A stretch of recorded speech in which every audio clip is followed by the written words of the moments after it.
Uh-oh. It's another episode of Flipping Houses for Rookies. Good morning, Peter. Morning, Bill. Yet Hello, again, everybody. here you are, 370 podcasts later, doing your thing. I have a history of being very stubbornly stuck in any group I start with. I never quit. I'm always there. I don't know if it's good or if it's bad. Here we go. There you go. But why'd you say uh-oh? Because we're on episode number 370, and here is the title of today's episode. Okay, now it's uh-oh. Realtors beware.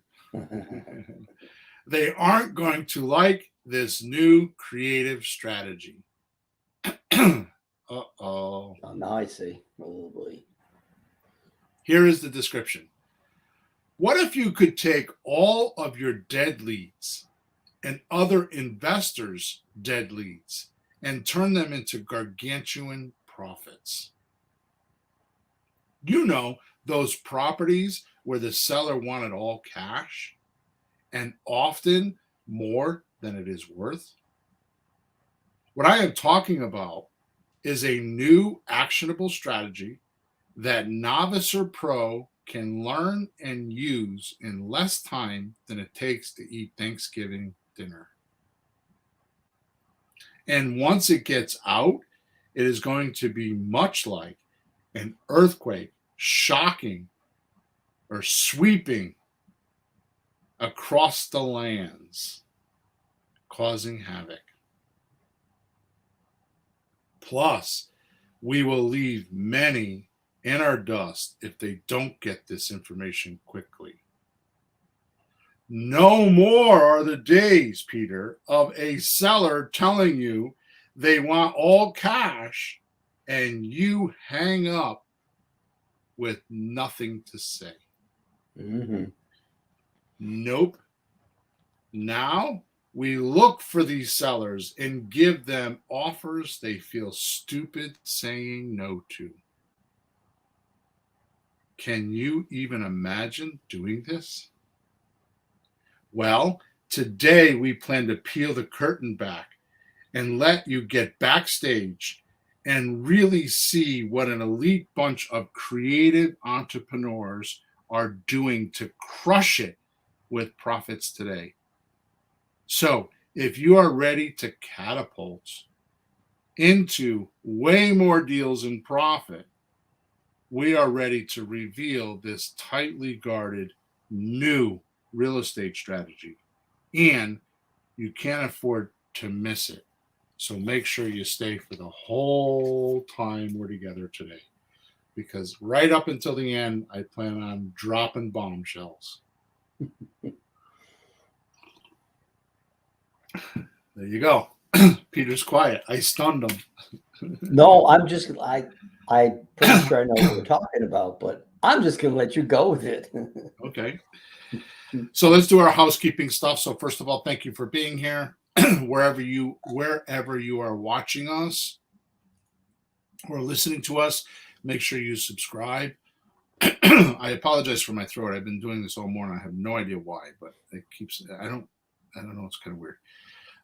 So thank you for watching us or listening to us. Make sure you subscribe. Make sure you like or dislike us, whatever your feeling is. Leave us a review if you can. That's our report card. When we find them, because there are some platforms we don't even know you're watching us on, and we don't even know about them, and then I find them later on, and I find all your reviews. So thank you for all that. Also, we record every Thursday morning at 9:30 a.m. Eastern Standard Time. We live stream it. I switched it up, Peter. Mm-hmm. Yeah. We're live streaming it to Facebook and YouTube as always. I was live streaming it to Twitter, but Twitter doesn't seem to like us, I guess, because I don't ever get any response from Twitter. So we are now live streaming to LinkedIn. Oh, okay. So it's YouTube, Facebook, and LinkedIn now. So if you're on LinkedIn, you can go check us out. In any event, if you are watching us on one of those platforms, there's a place for you to be able to type in comments or your questions. I get them during the live podcast. So if you have a question about the podcast, just go ahead and type in a question. And as long as it's about the podcast, I'll take it up If it's not about the podcast and some other creative real estate question, I will gladly answer it. But you need to go to Flipping Houses for Rookies and go to the support ticket on the top right-hand side and send me a support ticket, and I will answer them. Or if it's a question for Peter, I will forward it to Peter. He will answer it, and I'll send it back to you. Okay. Mm-hmm. Also, I have a WhatsApp messenger group called Let's Talk Real Estate.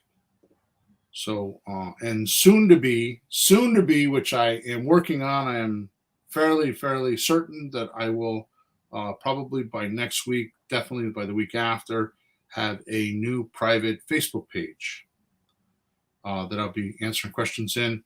I'm kind of toying with the idea of instead of doing the podcast platform, doing a private Facebook page and recording everything behind a private page, but have more information, like coaching type information.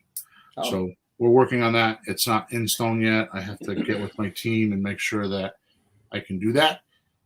So anyways, there's all the housekeeping stuff. I'm sorry to take so long, but we need to do that because we're self-funded. We have no advertising in this, so that a couple minutes you got to listen to it is like watching advertising.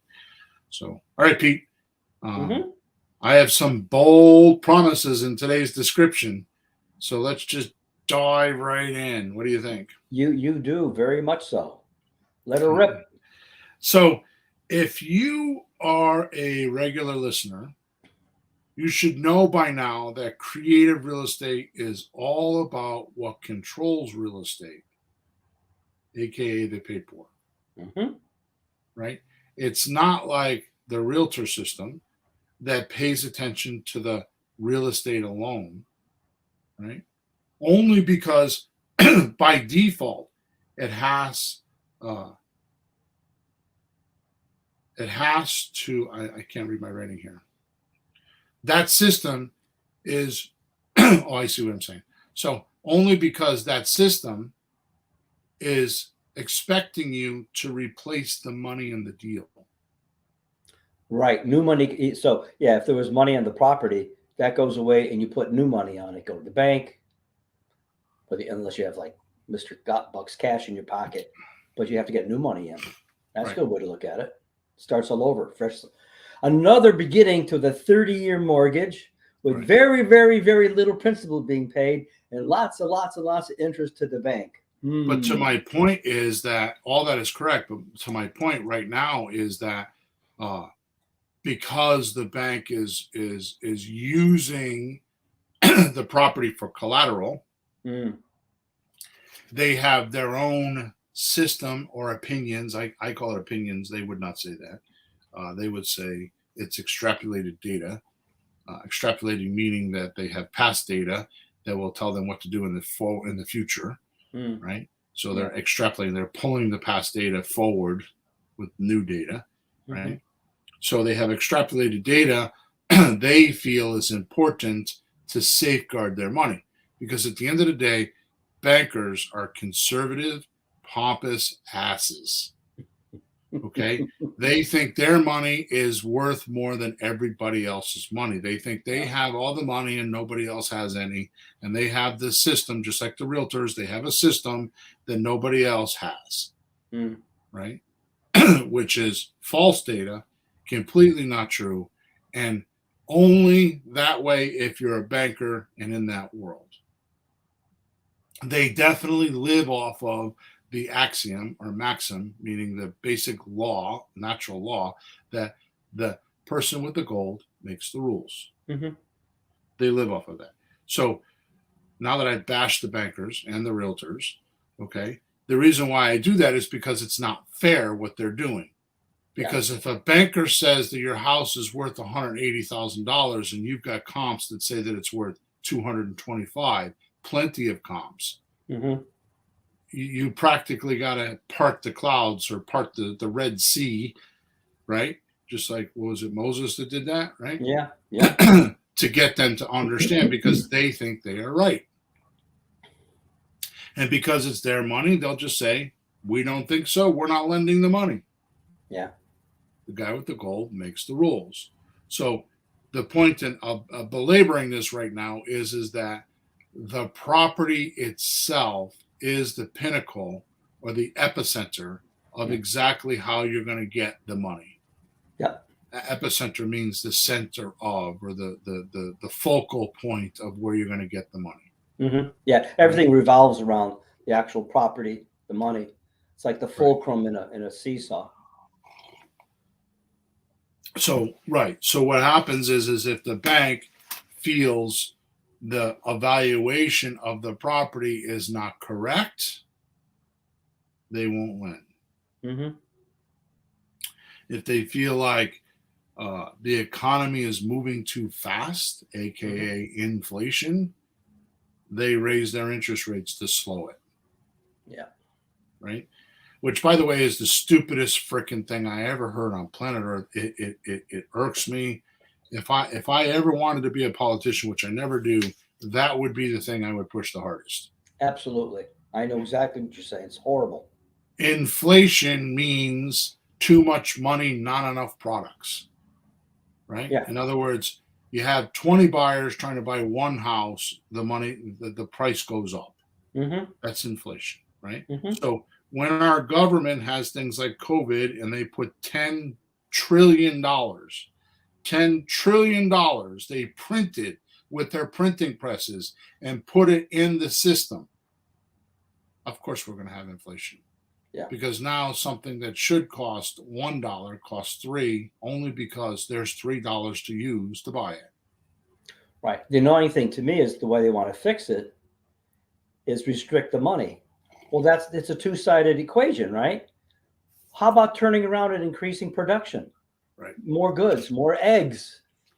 Get those chickens laying eggs more. They take the chicken shit way out. It's like Right. like a dumbass like, oh, I need food. I'll just put it on my credit card. No, go get a job. Go get a second job. Go work harder. It's the easy way out.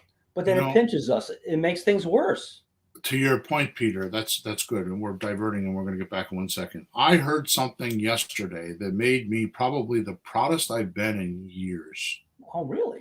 Maybe a decade or two. Proud. Yeah. The proudest I've ever been. Mm-hmm. My 31-year-old daughter told me yesterday, yeah, we're out of money again. It's been really hard. And she goes on a rant about how she went to the grocery store and spent $100 for $90 for one bag of grocery and didn't buy any meat. One bag of grocery. Ooh. She's got two young kids, 5 and 3. Yeah. Right? Oh, 90. Ouch. So here's what happened. She said to me, but that's okay, Dad. I've listened to what you told me all these years, and she's taken advice that I don't give myself. She says, I talked to my husband, and I know that it's really hard, but we should be proud of ourselves because we don't have any credit cards. Wow. We are a all cash family. Holy moly. So, yeah, we run out of money, and yeah, things get tight, and yeah, we got to do it, but we don't have credit cards. Yeah. Good. So that's a proud moment for me. Yeah, that's not taking the easy way out. Like, fix the problem, don't avoid it. Print more money, put on your credit card, just, increase interest rates. That's just the easy way out. It doesn't solve the actual problem. When they were children, when they were 10, I was divorced and they lived with their mom, right? And when they would come to the house, which was usually once a week, because in the beginning, that's all she allowed, right?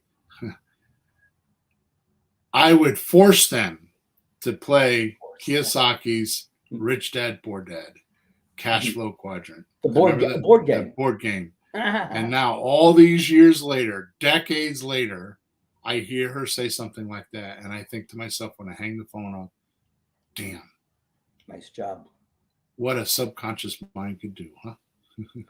Well, if you get used to it, it just sits there. You don't think where it came from. You just kind of know it should be this way. Good for you. All right. So off with the bankers, off with the realtors. I want you to know that the reason why I make this statement so loudly, so very loudly to as many people as I will listen to me, because it is a total staple for our lives if you're on Bill's planet, meaning creative real estate. Mm-hmm. Real estate is made to take money out of it, not put money into it, if you know how. Right? See, the seller already has money needed to own the property there already, like you said earlier. And most sellers are vastly, really, really uneducated on how much it will cost them to sell their house and get their equity or profit out of the property. They have no idea, right? I call this discounted cash. That's what I call it. Discounted cash. It's kind of like having a retirement fund, like an IRA. Yeah. And cashing it out before you're supposed to. Oh. Like you have a Roth and you say 59 and a half, you can cash it out. Well, if you cash it out at age 50, what happens? Yeah, penalties. You have penalties, and it's a discounted cash amount, right? Yeah. It's less money than you should receive. It's your money. You earned it. Even if it's interest, you earned it. You put the money there. You allowed it to work. You isolated those funds to just make interest. And then you lose it. This is exactly what happens in the realtor system, and people don't understand it. They spend months and years paying monthly payments, working hard, sacrificing very many times, like my daughter's talking about, sacrificing, not doing things they want to do to make sure that damn mortgage is paid. Yep. And then they decide they want to sell. They go to the realtor system, and it costs them between 12 and 15% of their equity to get the cash that they want or need out of it. To pay all of the professionals. Yep.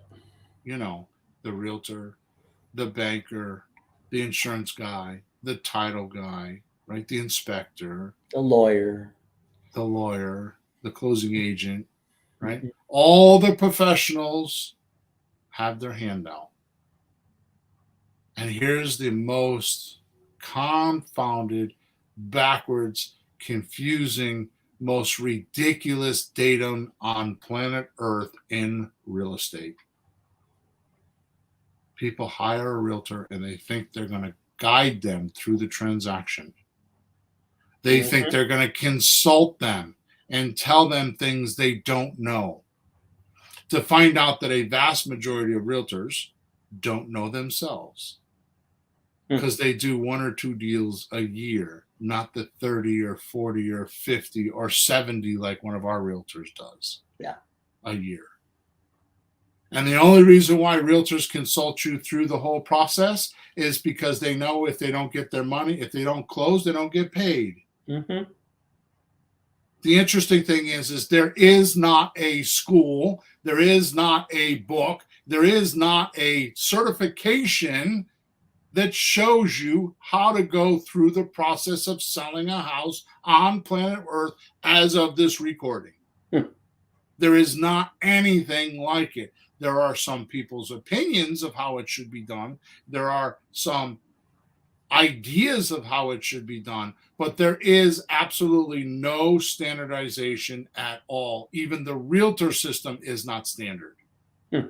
Because if you go from MLS system to MLS system or state to state, regulations change. Yeah.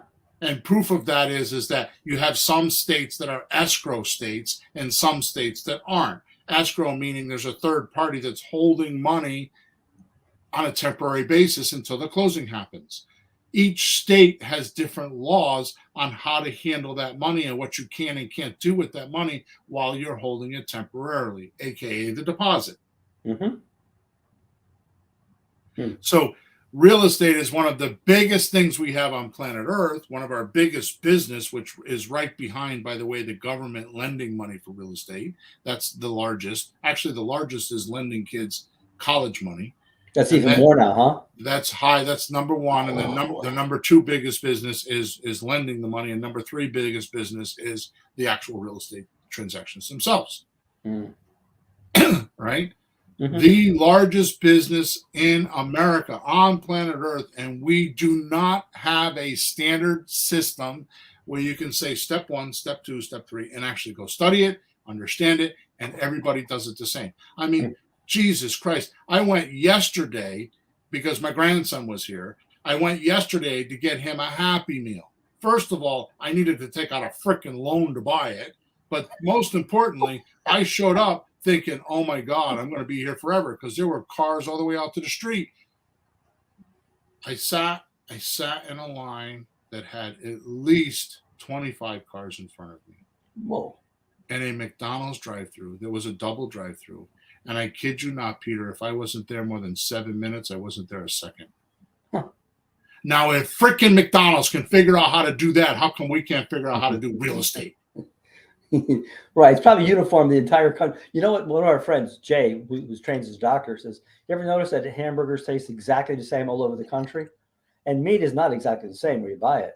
So there's stuff in it that they put. So it tastes, and they make it taste exactly the same all over the country. Come on. Right. Yipes. So sorry for the rant, but it is true. So the realtor system is good. It sufficed for a very long time, but it was a temporary thing. It's only been on board for the last 50 or 70 years. For hundreds of years prior to that, we did real estate the way creative real estate is done with us, anyways, with most today. Okay. Yeah. Creative real estate is the ability to take the seller's money that's in the property and leverage it and show them how they can turn it into gargantuan profits if you know how to do that. Right? Yeah. It is also a way that the seller and the investor can leverage that money so everybody wins, including the buyer and the seller and the investor. Right? Mm-hmm. It's not a greedy system where the bank actually has policy, because I've seen this in American National Bank. They actually have policy, right? They're trying to get all the equity out of the real estate. Mm-hmm. They want to lend on all the equity. Yep. Okay. Now, there's nothing wrong with all this. Business is business. It is America, but it doesn't mean that we have to fall into that trap. Right. So in a long story and in a big rant here, and I apologize for that, but I think you get the point. Creative real estate is the documentation that controls the real estate. The realtor system is all about the physical property itself, on whether it's worth lending on or not lending on. Mm-hmm. So there's a whole different thing. So technically, we are buying and selling paper. They're buying and selling property. Mm-hmm. So a lot of what we do in creative real estate is to show our sellers how much it costs them to sell for all cash. Mm-hmm. Yep. Right. And you're aware of this evolution because you've been with me for quite a while now. And we found out that if you provide value to your seller at no extra cost, in excess of what the rest of the marketplace is doing, everyone wins and your effort is rewarded. But this value is something the seller has to believe they can benefit from. Mm. And their accountant and attorney will agree. You have, when you do it the way I'm going to show you today, you've built trust and stood out from the crowd. Is this making sense? Yeah. Well, I think part of the problem is that the sellers don't really understand the potential. They don't realize how much it really costs most of the time. And they don't realize the potential of what you're about to unleash here. So it's kind of explaining to somebody, no, this is a Happy Meal. You bring your kid here and you give it to him. It's only hamburger and thing and a little toy, but he'll think you're the best grandpa in the world. Right. And you have to figure that out. And they don't realize. Both my grandchildren for an hour yesterday played with that stupid toy that was in that box. And I don't even know what it was. But the two of them played with it. Okay. Okay. But here's the thing. I was going to say something I forgot. All right. So this type of impact will automatically create an effect that no one else interested in the property will give. Mhm. This value thing, Mhm. right? But most important, it will transform your offers into an only one type of scenario, Mhm. which means the seller's decision between your offer is basically up against nothing. There's nothing to compare it to because it is so outlandish and so unbelievable and so fantastic. Other people will look at the offer and say, how the hell are they doing that? And probably not believe it at first. Right.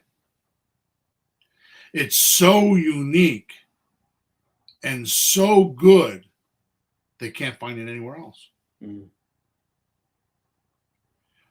They can't find it with realtors. They can't find it with other investors. The neighbor. The neighbor. The neighbor. How many houses I've lost from the neighbor? Well, my neighbor found out that you were paying 125 and they said they'd give me 130. Oh, the neighbor. Ouch. The neighbor. I've lost a lot of deals to the neighbor. Hmm. And any other high paying offer or anybody else, they can't compare to these offers. And that builds value for you quickly. But the moment your exchange or your offer dips, the seller feels there's a discrepancy. Value has stopped. Mhm. And uh, they cease to listen to you or participate any longer. Then tell you whatever you want them, whatever they think they want you to hear. So they get off the phone and they just ghost you. Mhm. I'm going to stop here for a second because we have a couple minutes. And I know this is not part of today's agenda, but I will tell you what I just read to you is probably the core reason why many people do not make enough deals. Okay? Because the exchange value that the seller is receiving isn't enough to keep their interest. Mhm. In other words, they aren't getting anything from the conversation. They feel like it's a sales pitch. Yep. Like I had coaching clients that were slick as hell on the phones, Yeah. but they sound slick. Yeah. Because a slick salesman, you're wondering what bonus is he getting or what benefit is he getting to push me into this product, aka Mhm. your used car salesman. You walk in and you walk in because you want a Subaru, and next thing you know, he's showing you a Toyota pickup truck. Mhm. And it's probably because that pickup truck's been on the lot for 6 months and he gets a special bonus if he sells it to you. So Right. he's not interested in you and what you want. He's more interested in him and what he wants. Mhm. Right. So Mhm. if the exchange is not in, if you're not in the seller's shoes, receiving your communication, feeling like you're building value to your conversation, you will lose them. Mhm. Right. Oh yeah. Well, I just got a new client in my other business from like 4 or 5 cities that a ways. He picked me out of all kinds of people between me and him. And when he came, I said, "Why'd you pick me?" He says, "Well, the other people just responded to my query like time, money, how much, schedule, and a story.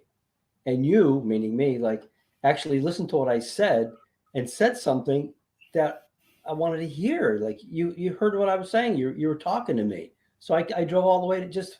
I said, Jesus, I didn't even know I was doing that. but it fits everything you do. And geez, for the love of God, we need to do that when we're talking to a seller.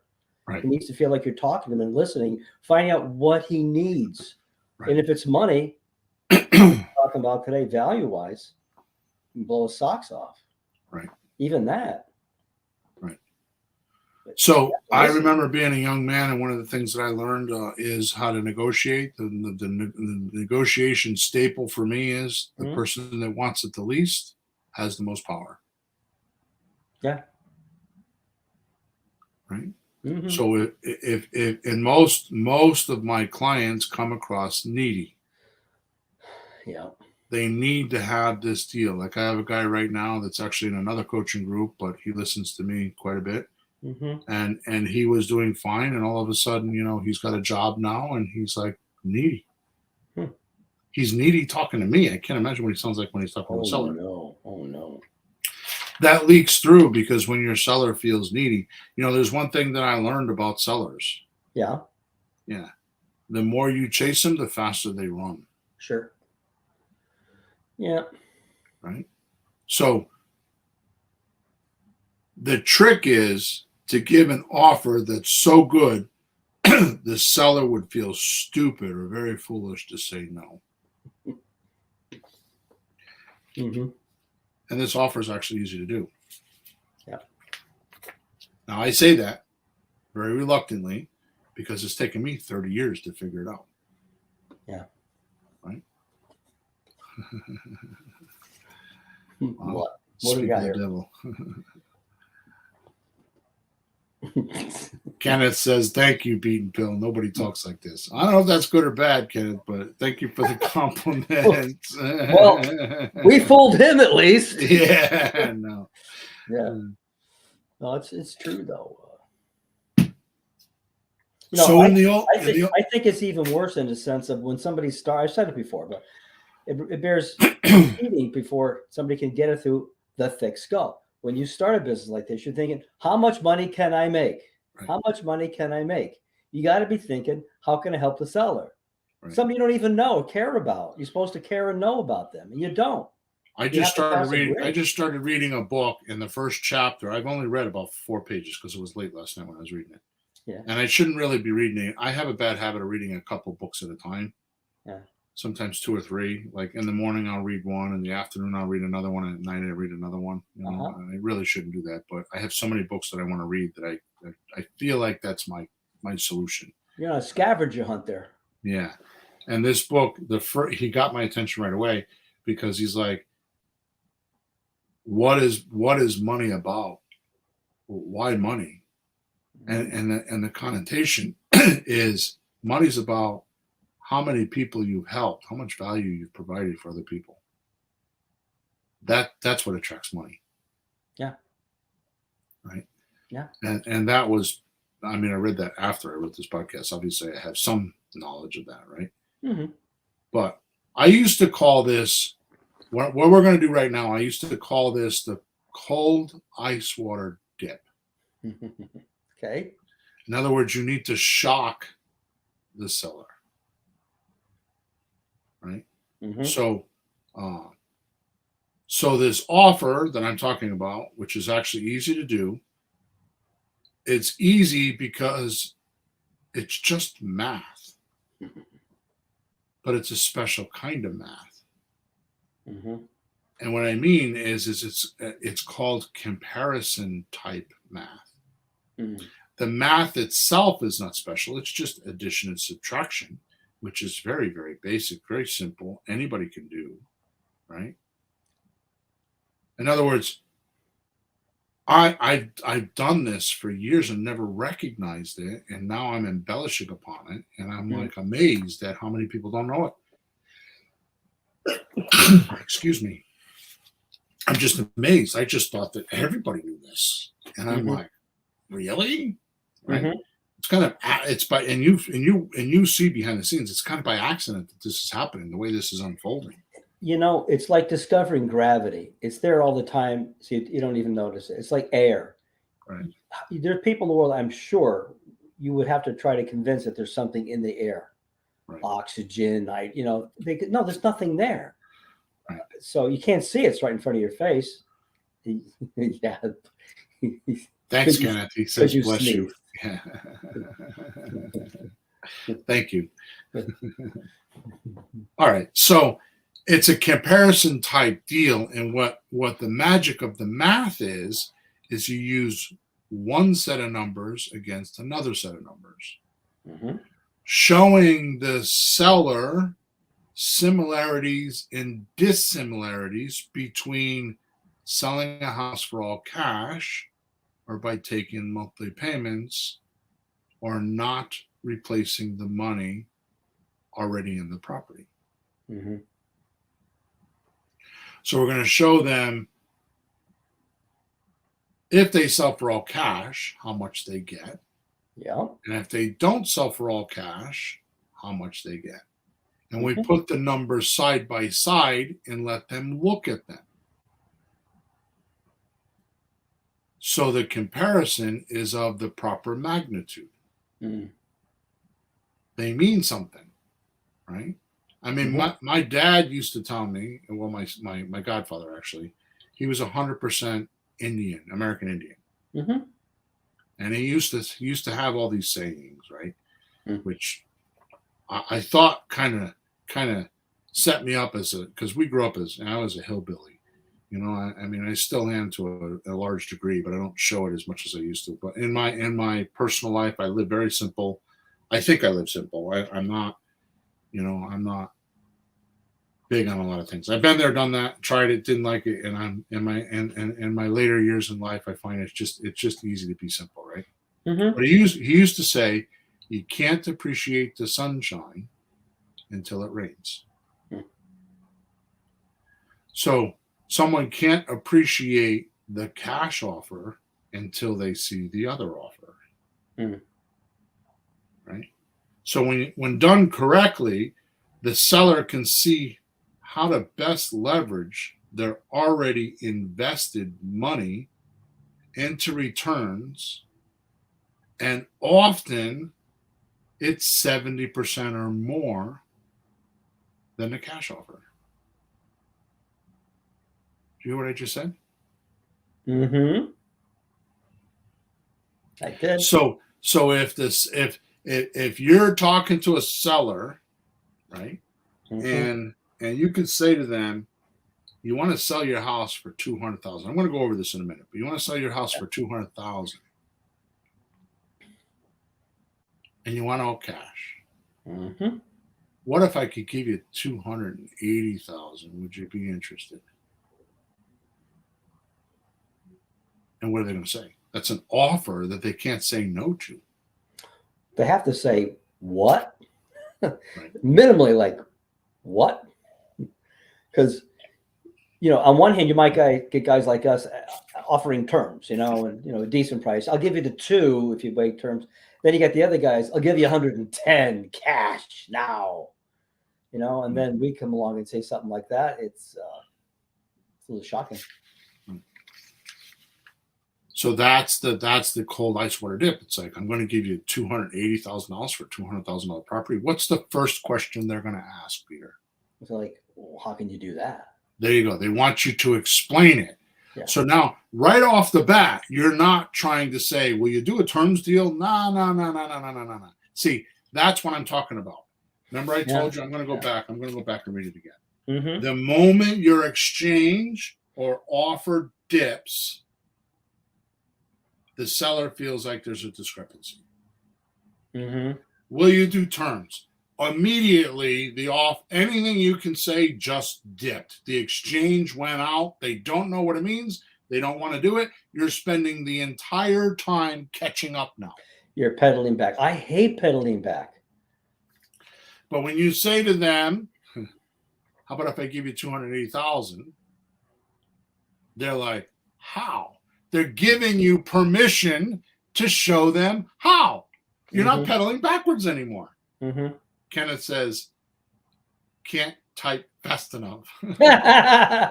He said, wow, I'm going to get to it, Kenneth. I promise if you stick with me for a few more minutes, I'm going to give you the numbers. I'm going to show you exactly how. I'm going to give you an example, okay? Mm-hmm. So my point is what a difference in the conversation now, because you just built value. Your exchange is high because they want to know how they're going to get 280,000. They're immediately going to think it's a scam, right? Mm-hmm. But you're going to move quick enough that they're going to be like, oh, oh, oh. Mm-hmm. And they're going to constantly say, I didn't know that. Right? All right. You have to know this first before I get to the numbers. Yeah. I did not know this about myself. Honest to God, I feel like I've reinvented myself. Mm-hmm. And I don't even know how this happened, other than I don't know. I've just been reading. When I get into a slump, and I'm not even saying that I was in a slump, but I wasn't in a slump. I just have decided that I'm going to expand. Mm. There are some personal things I want to do, and I just want to expand. And it's not even I want. I don't need to. I want to. It's just something I want. Yep. I want to go. I want to go across that bridge. You know. And if you're kind of curious to know what does that mean for me, that means that there's no reason in the world why I can't do $1 million plus per year in profit. And I'm not horribly off from that number. Mm-hmm. Right. But it's just a game. And going back to the beginning of the conversation, it's like, how many people can I help that want my help and will consider me a hero when I do help them? Mm. Those are the people I want in my life. And that's what I'm working on. It's a new level for me. Yeah. So this is why. So I've actually hired some coaches, and I've hired. I'm reading different books that I used to not. I didn't even know existed. They're like books I never even knew existed. Hmm. Right, and they're just amazing. These new authors, Amazing. new guys. Yep. Yeah. Yep. Yep. And they are not your standard Amazon type books. Okay. All right. So done correctly. Thanks, Kenneth. He said that that is amazing. Your goals sound like a great stretch. Yeah, they are realistically stretching. So, all right. So you got to know this first before we go any further. Mm-hmm. This is a so obvious thing that you will miss it, because I missed it for 30 freaking years. Hmm. And if I missed it, and I'm not any better than you, there are a lot smarter people than me. I have to imagine there are a lot of other people that missed it too. Sellers are lazy, Hmm. or more often misinformed. Mm. Now, I knew that part. What I didn't think about, which is more important, most don't like math. And I kid you not, because I've raised about, in my lifetime, 4 or 5 kids. Mm-hmm. Right. And I thought it was just my kids, but they hit that 3rd and 4th grade, and they go from addition to subtraction. They get into like division, and it gets a little bit weird. Fractions are killing. By the time they get into the middle school and they're trying to do fractions, like you said, they just go loo. Nope. Right? Nope. I see it as a teacher. Yeah. You need math and music, and a lot of them don't have it. Junior high, high school. So most important, they don't like math, and they don't do it. Never mind in their head while you're speaking with them. So I had this assumption that my seller has $200,000 on the line, and they've done their math. Yeah. They know the pluses and the minuses.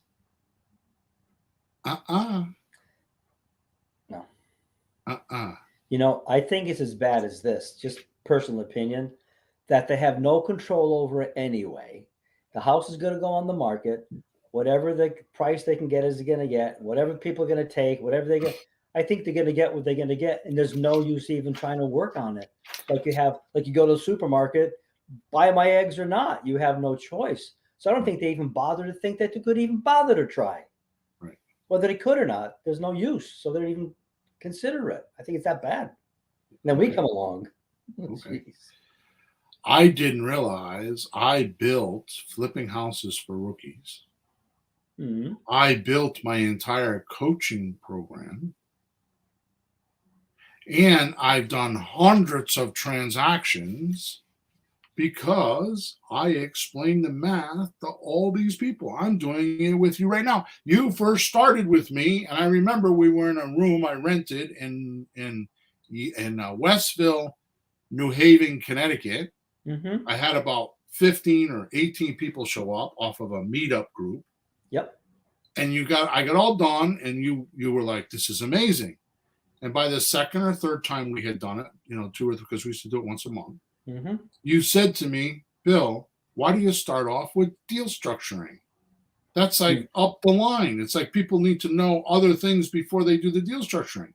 Yeah, what And are I you deal used to, structuring on? You don't have a house. Don't you want to find a house first and do it in sequence? Yeah, I remember I did ask you that. and I never thought of it, and I gave you an answer. Well, that's because that's what people are interested in. Mm-hmm. Well, coming full circle, circling the wagons back, it's why people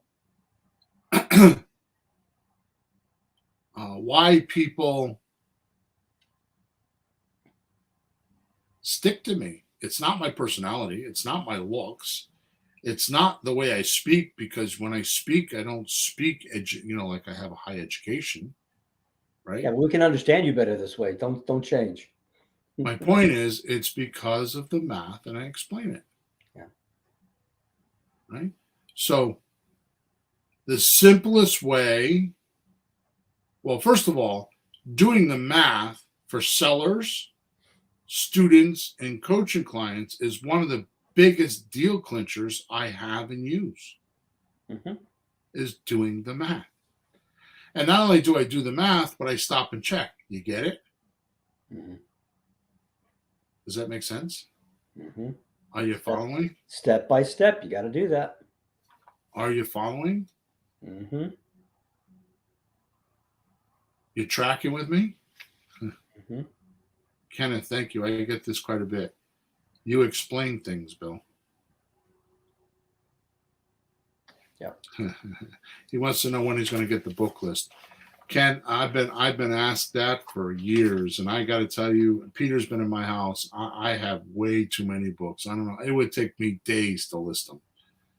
I don't. In fact, I could stop buying books right now, which I won't do. It's actually like a Gamblers Anonymous. I would need to have some book anonymous, right? I could stop right now, and there are books that I bought, that I read the first few chapters and thought that the book was like, and I didn't read it. Or there's books that I read years ago that if I reread them would have new meaning to them. I mean, they're just everywhere. My wife complains about it all the time. Yeah, well, I don't think your list of books would suit what we need at this moment. So I think the best thing is for people to search and find something that registers with them and can move them forward. Because what you read might not mean anything to us right now because you're where you are. Right. So, there's the usual ones out there that everybody should know about, and famous ones that if you haven't read, really good starting points anyway. So read something. Yeah. All right. So the simplest way to do this is with comparisons type math. And you all know this because this is why most of you follow me. Mm-hmm. All right. So let's do some of the math. Right? Would only make sense, right? Go for it.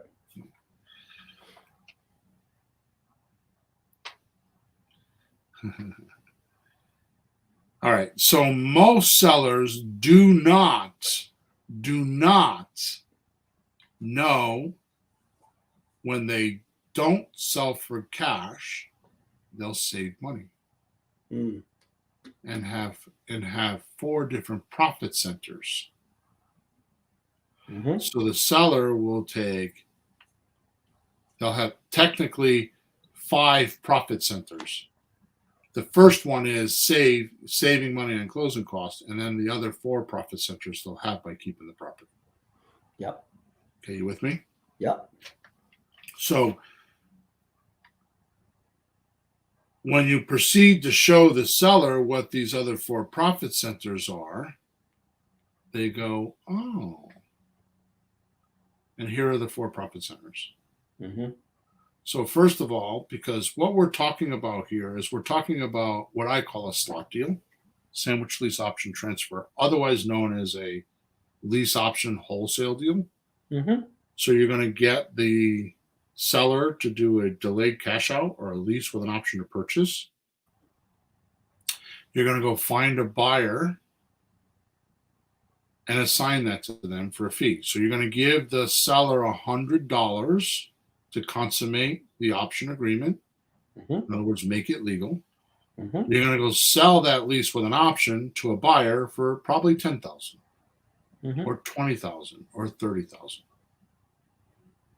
And when you learn how to do that, it's incredible.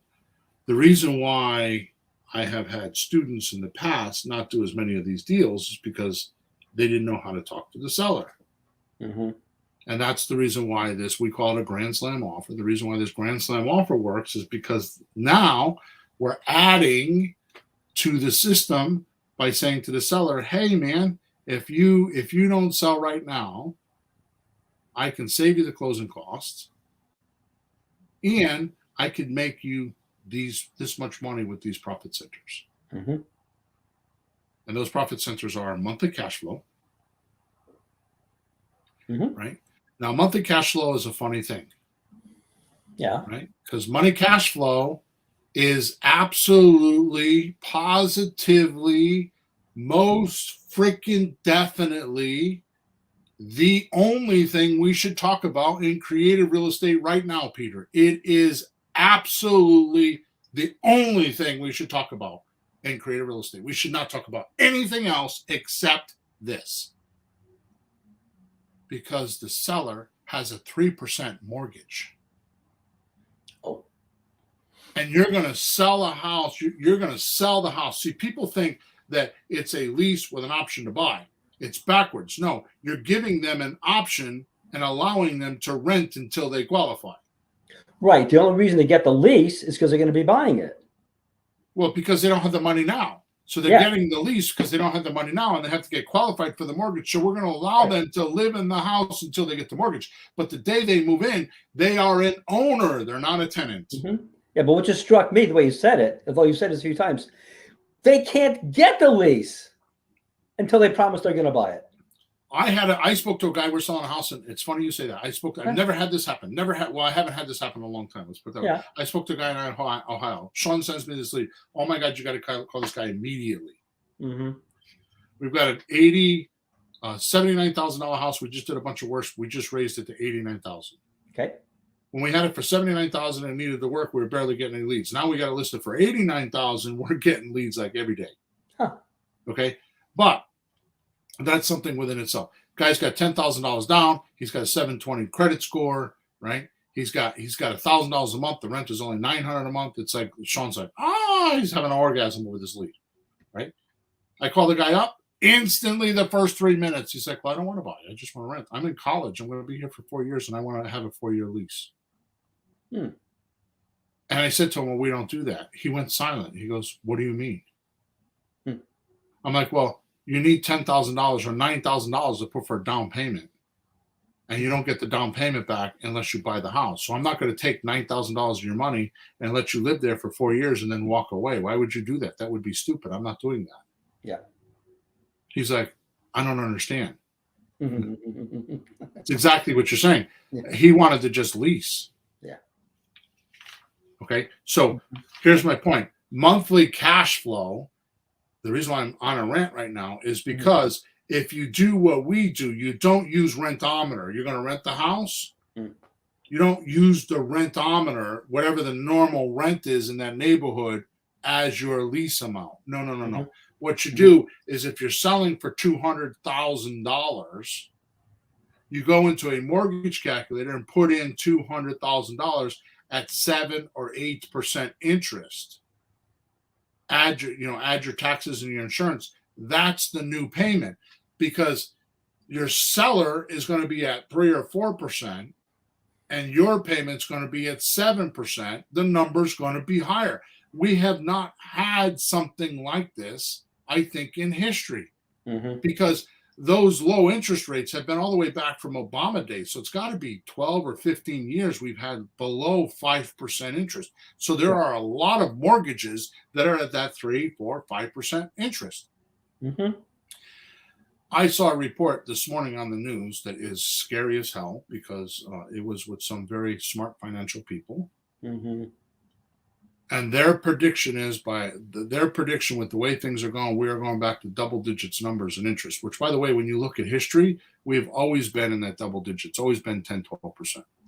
Bill, when I was a young man, interest was mortgages 18%, Right. around 1980 when Reagan. I was alive.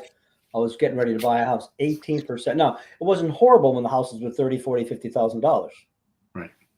Now, when they're 200, 300, 400, 500, that's really bananas. So Right. it makes a big difference when Right. the numbers are that big.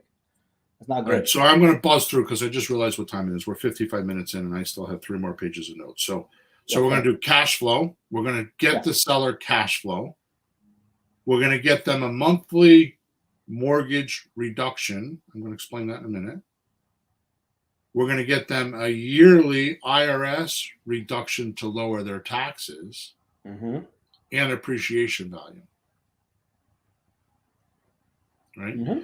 Now, what that means is that let's go back to 2, monthly mortgage reduction. The buyer is paying a rent. They're not getting principal reduction. They're not getting rent credits, nothing. So every time so technically the buyer is paying down the seller's mortgage. Every month there's a reduction. Yearly IRS reductions in taxes means, because you're not living in the house, the IRS allows you to do depreciation valuations for up to 27 and a half years. That happens to work out to be 3.64% of the property. Right. It's a lot of money. And then appreciation over the last 100 years, the average number has been 3% a year. Up markets, down markets, 3% a year, it appreciates. So what we do is we put in the lease, if our buyer does not cash us out within the first year, the first 12 months, after that, the price of the house goes up 0.25%, which is 3% a year. So if that tenant buyer stays in the house for 5 years, the seller is not losing the appreciation value because we add a percentage to the option. And we tell the buyer that, like, you got to go get a mortgage within the first year. Okay. So this raw math looks like this. If you had a $200,000 house, which, by the way, the average price in America, the average home price in America right now, because I Googled it the other day, is $416,000. And you even made a comment about that. I talk about this with my friends all the time. We've been saying 200,000 for years because we're used to that. But I'd hate to tell you this, Bill. When you get old like us, we keep thinking of prices in the old days. Gas is what, $1 or $2? No, so like 200,000. Like, what are you guys, old?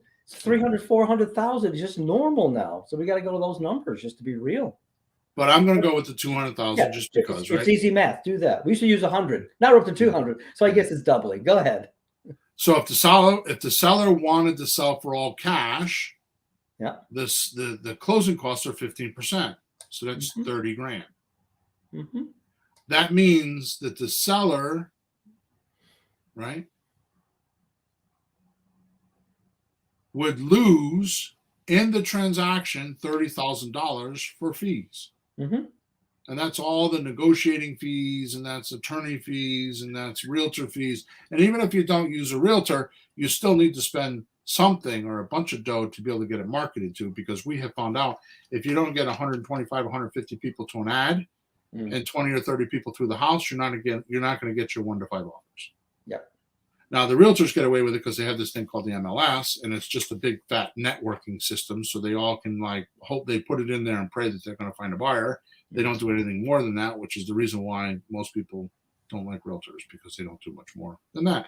And really, technically, a realtor is hired to find a buyer, not negotiate, not do the paperwork. That's all attorney stuff. That's why the realtor system is kind of backwards, because I went through the realtor system school, and the only thing they teach you how to do is to fill out the purchase and sales contract, get the deposit, put the deposit in the right place, and that's it. They don't teach you how to negotiate. They don't teach you. They don't even tell you how a standard closing goes. They don't even show you the steps or the process to get from point A to point B, which is backwards, because if you don't get the seller from where they are to the closing, they're not going to get paid. Yep. Right. So if they were to sell, so the first thing you're going to tell your seller is, look, it's going to cost you 30 grand. So you're only going to net 170. Mm-hmm. So the $200,000 house is really only a $170,000 house now to them. Yeah. Do you see that? Mm-hmm. All right. So that's the first number. If the seller decides to let us find a buyer for them that is willing to pay a little more on a monthly payment until paid off, we get paid from the buyer to do this. Right? Mm-hmm. We get paid from the buyer to do this. And the seller has no landlord obligations, because we're showing the seller how to be the bank, not a landlord. Yep. Let me give you an example. If you have a loan right now, right? Mm-hmm. And the toilet breaks, you're going to call your bank up and say, come fix the toilet? Oh, yeah, sure. Right? This is how we're going to leave your seller in this position, right? Yep. So this is value building with the seller, saving them tens of thousands of dollars, in this case $30,000 in closing costs, and then turning around and making $61,000 or more on the for-profit centers. Sounds like Warren Buffett should know about this, right? Well, what do you think BlackRock and all those other guys are buying single-family homes for? You know, people think, oh, real estate guys, oh, they make money on real estate. You have no clue how it actually happens. It's not just buying and selling and saying, you know, it's your little. It's all these little things you just mentioned that are maybe math and subtract, add addition, subtraction. But when you multiply them, now it becomes a big number. And it's funny you just say that, because they said, oops, he does do this. Yeah. It's called BlackRock investing, right? Oh, God, was that a trick question? I do not have a script. Look, Yeah. no hands, folks. I don't have a script, but you know, ready for this? These you ready for this? They're the largest market, and they own 30 billion in real estate, which is about 1% of the United States real estate. And a lot of it's single family homes, isn't it? It's all single family. So that back to our numbers. So on a $200,000 property, the seller benefits by, number one, the cash flow. And I have a calculator that does this, by the way. Yeah. Number one, the cash flow for the seller would be $14,940 over the course of 3 years, because now you're going to do a 3-year lease. Mm-hmm. Number two, the principal reduction would be $12,656 over 3 years. As the mortgage gets paid down, yeah. The IRS reductions are going to be $4,586 over 3 years. Mm-hmm. And number four, you get $18,000 in appreciation, which adds up between the $30,000 with the closing and these numbers I just gave you, adds up to savings and profit of selling the house for $280,182, which is 61% more than $170,000. Oh, I see. I was trying to do the math from 200, but it really should be from the 170 to the 280, because he gets to 280. There'll be a little bit of closing costs, right? Tiny bit, because the buyer picks up. So a percent or two, something. Yeah. But it's negligible. I see. So from the 170. Now, you know what's funny to me too? If you also figured out that he doesn't get the whole 170, he might have a mortgage and he only gets some of the 170. He's getting a lot more. Right. I mean, a lot more. He's not getting 170. And the craziest part, as the entrepreneur, with all of the resources that they have, just stick around us and we'll show you the resources, right? With all the resources that you have to put the transaction together, would make about 20 grand on this deal. For us. Yeah. Yeah, because we're not going to sell it. We can sell up to 10% of what the property's worth. Well, as a property, so $200,000 house, we could sell for $220,000. Yeah. Which, by the way, if we have a $400,000 house, it's 40 grand. like to your As point. the prices go up, the slot deal when it's a tiny little house isn't a great deal for us necessarily. It's better than nothing. But the prices now, it's nothing to sneeze at. Do you think the seller would feel stupid or foolish saying no to that offer? Better him than us. Now, people are going to say no. Yeah. But will you feel comfortable talking to your seller instead of begging now? Yeah. Right? Instead of begging, saying, "Can you do a terms deal with me?" And they're telling you, they're telling you, "Oh, well, you just come to the table with money. What's the matter? You can't get a loan? Are you not equivalent or capable of going to get a loan? Oh, I don't want to deal with somebody like you. I've heard this stuff." Sure, me too. Now you're going to be the other way around because now you're acting like their financial advisor. Mm. You're showing them how they could take this asset that they already have in their name, and by making one decision, can completely change their lives.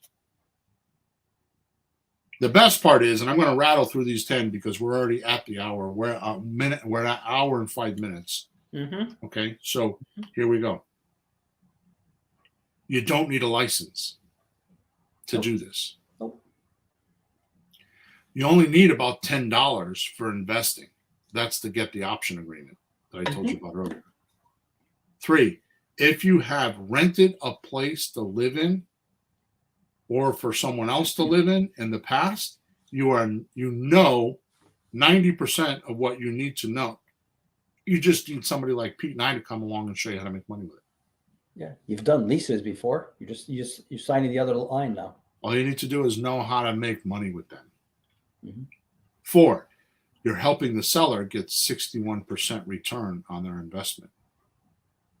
5, helping a buyer who may not be qualified for a bank loan yet buy a house, which is about 80% of the buyers out there can't qualify for a mortgage. Mm. So there's an 80% pool that you're going to dip in and help those people get a house that normally couldn't get a house. Yep. Which brings me to 6, which means your buyer pool is huge and easy to find.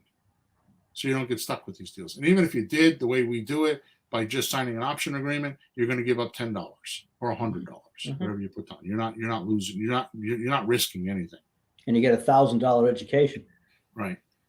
Number 7, you don't deal with ugly houses and begging for discounts. You actually pay the seller's price, so there's no negotiating skills needed. Number 8, all your transactions are with pretty houses. So there's no contractors, there's no renovations, there's no bullshit. So now doing, what we call them? I just went blank. Doing what? Doing deals far away. I just went virtual deals. Doing virtual deals is much easier to do because all you're doing is looking for a buyer, getting some pictures, and looking for a seller. We do deals in Ohio. I live in Connecticut. Sean lives in Florida and spends most of his time with his girlfriend in Peru. And we're doing deals. It's amazing what he gets done. We're renovating a house right now. It's just incredible, right? Mm-hmm. Number 9, often you do these deals in a week or 2 and not usually more than 30 days. Right? So these profits, we have guys that on my coaching call or on our, because we have software, I just did a video with him. He's been in my system, in our system, for 7 months and has done over $100,000 worth of these deals. Wow, nice. Right. So at the end of the day, that means that Hit National Bank, your pocket just gets fatter and fatter. Okay, before we end off, I want you to know that I have developed a script and a calculator to explain all this stuff to your sellers and make offers they feel stupid saying no to or very foolish at any time. But there's a little bit more training you'll need to know before using these tools.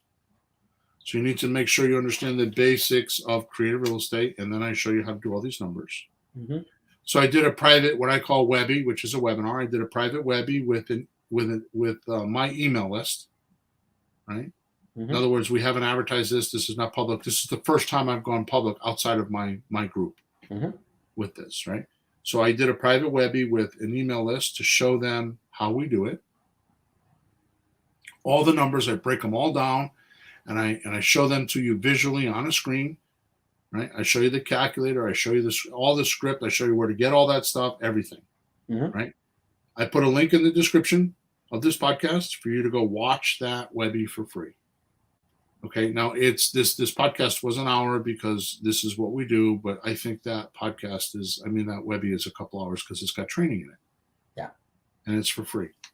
Okay. So, but beware, because it only has a 48-hour timer on it Oh. for usage on it. Because it's something that people pay for in my group, Mhm. right? And I'm giving it to you for free. You're welcome, Kenneth. He says, thank you. He said, this is wild. I'm putting this on repeat. And he said, thank you. Thank you, Kenneth. Okay, so beware, because it's only on a 48-hour window timeline. So make sure you go listen to it now or soon. I mean, at this recording, well, anyways, I was going to say we have a 3-day weekend coming, but that's not true. All right, so go there now and check it out. I have many, many, many, many students that are crushing it making these offers, which means if you follow along, you could do the same thing.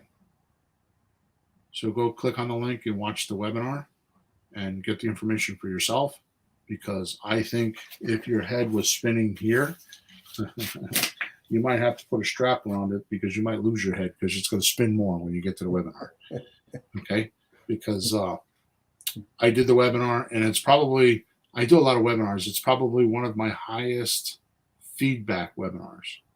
Oh, really? You know, people sending support tickets in. I can't believe, even my students, even my coaching students or my software students that are using it and doing it even sent me in tickets and like, oh my God, you said things in there I didn't know.